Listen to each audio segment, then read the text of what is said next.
ভাই রাস্তাটাকে আমাদের বসিরহাট লোকসভা কেন্দ্রের বাদিকে কোনো রাস্তাটা ভাই তো প্রার্থী রাস্তার উপরে চলে পথ চলতি মানুষের অসুবিধা হবে। রহমান বিশ্বাস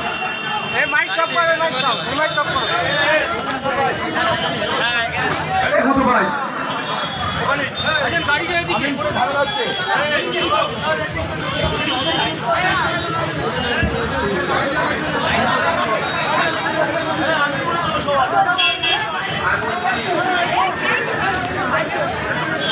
রাস্তাটা ক্লিয়ার করে হবে বলবো না, কেন মানুষকে ডিস্টার্ব করছে।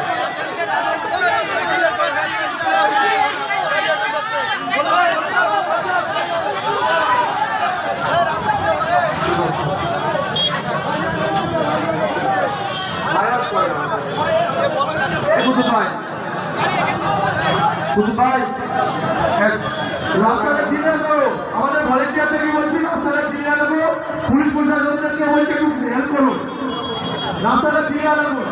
ভাইজান কি নির্দেশ দেয় আমরা দেখি, সেই সেবা আমরা করবো।